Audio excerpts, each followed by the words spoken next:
छत्तीसगढ़ के दंतेवाड़ा और बीजापुर से सरहदी क्षेत्र में सुरक्षा बलों और माओवादियों के बीच मंगलवार सुबह 8 बजे से मुठभेड़ जारी है।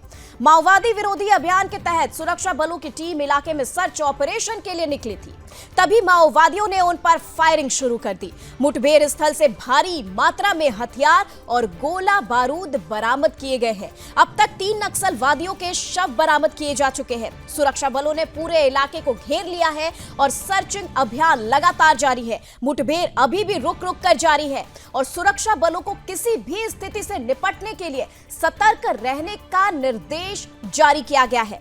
मुठभेड़ के कारण क्षेत्र में तनाव बना हुआ है। और चलिए इसी के साथ ब्यूरो चीफ योगेश मिश्रा इस वक्त हमारे साथ हैं। योगेश, ये बताएं कि ये सुबह 8 बजे से मुठभेड़ जारी है, किस तरीके से नक्सलवादियों के घेराव के बारे में सुरक्षा बलों को जानकारी मिली है और इस पर क्या ताबड़तोड़ एक्शन सुरक्षा बलों की तरफ से लिया जा रहा है?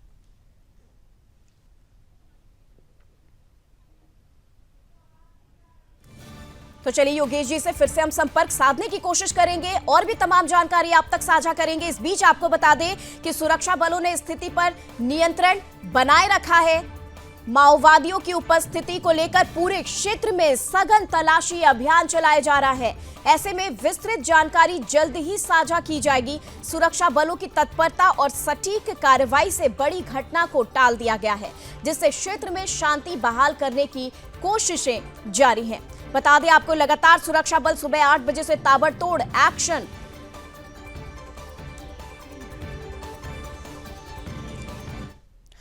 और चलिए एक बार फिर से ब्यूरो चीफ योगेश मिश्रा की तरफ रुख करते हैं, फिर से उनसे संपर्क साधने की कोशिश करते हैं। योगेश जी, अगर आप तक हमारी आवाज पहुंच पा रही हो, बताएं सुबह 8 बजे से मुठभेड़ जारी है, कैसे सुरक्षा बलों को यह जानकारी मिली कि नक्सलवाद जो है वहां पर घेराव है नक्सलियों का, और किस तरीके से ताबड़तोड़ एक्शन पूरे सुरक्षा बलों की तरफ से इस वक्त लिया जा रहा है, क्या कुछ जानकारी है?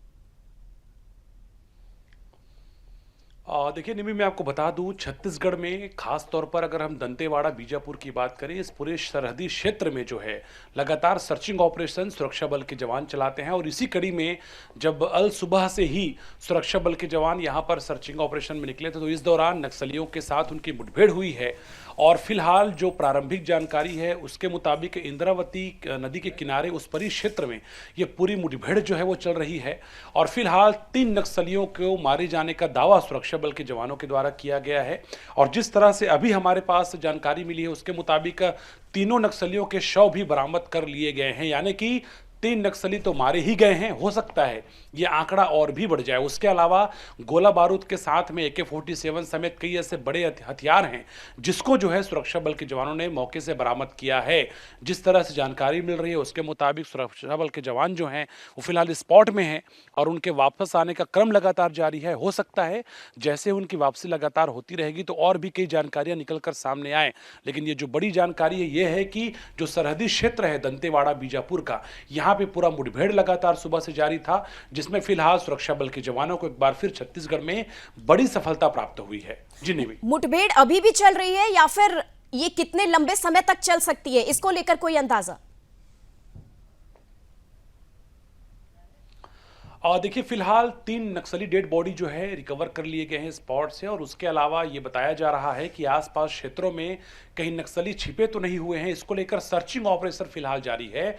और ऐसे मामले जब भी सामने आते हैं तो मैं आपको बता दूं, प्राइमा फेसी जो है पहले बॉडी रिकवर किया जाता है, जो हथियार है उसको बरामदगी उसकी की जाती है। और उसके अलावा आसपास के घने जंगलों में या कहीं पर सरहदी क्षेत्र में माओवादी छिपे तो नहीं है या उनका कोई नेटवर्क तो नहीं है, ये भी बात को तस्दीक लगातार सुरक्षा बल के जवान करते हैं। तो फिलहाल जो जानकारी मिली है उसके मुताबिक आसपास के क्षेत्र में जो है सर्चिंग ऑपरेशन सुरक्षा बल के जवान चला रहे हैं। और जिसके बाद जो वापस कैंप की तरफ जब जवान लौटेंगे तो जानकारियां मिल पाएंगी कि क्या आखिर नक्सलियों की मौजूदगी किस तरह से वहां पे थी, कितनी संख्या में नक्सली वहां पे थे और किस तरह से वहां पे पूरी तरह से जो प्लानिंग की बात सामने आती है खासतौर पर नक्सलियों के छिपे होने की, तो कई जानकारियां सुरक्षा बल के जवानों के द्वारा यहां पर अपने हेडक्वार्टर को प्रदान भी की जाएगी। जी, लगभग कितने जवान इस वक्त वहां पर तैनात हैं और इस मुठभेड़ में वो अपना योगदान दे रहे हैं?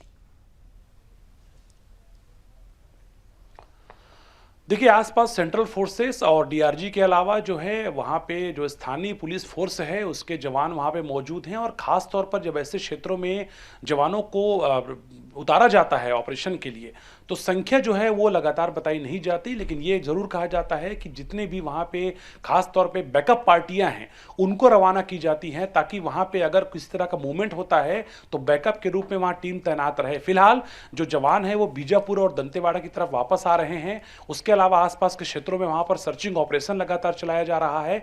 हो सकता है कुछ देर के बाद जब सुरक्षा बल के बड़े अधिकारी जो है मीडिया के सामने आए या फिर ऑफिशियल इंफॉर्मेशन साझा करें तो कई और बड़ी जानकारियां जो है वो सामने आ सकती हैं। जी, क्या बीजापुर दंतेवाड़ा में इस वक्त आसपास का जो इलाका है उसमें तनाव के माहौल देखे जा रहे हैं?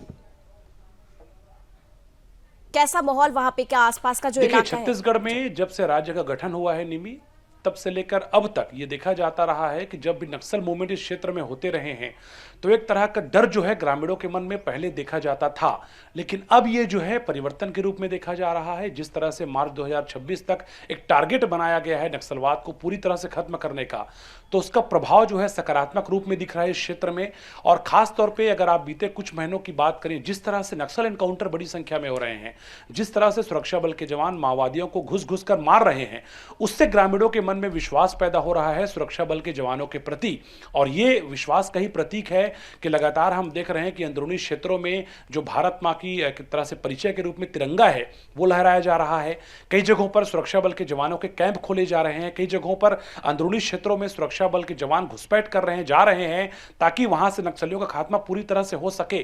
तो ये कहीं ना कहीं जो डर का वातावरण था वो पहले देखा जाता था, लेकिन अब जैसे जैसे नक्सलियों के पांव पीछे हो रहे हैं, जैसे जैसे जवान जो है लगातार नक्सलियों पर भारी पड़ रहे हैं, तो ये विश्वास जो है, जो पहले डर के रूप में था वो विश्वास के रूप में लगातार एक तरह से उपलब्ध होता लोगों के मन में और विश्वास कायम होता नजर आ रहा है। और जवानों की उपलब्धता के साथ ही जो विश्वास है वो ग्रामीणों के मन में, स्थानीय नागरिकों के मन में सुरक्षा बल के जवानों को लेकर और सरकारों के प्रति लगातार बढ़ता जा रहा है। योगेश जी, तमाम जानकारी के लिए आपका बहुत बहुत धन्यवाद।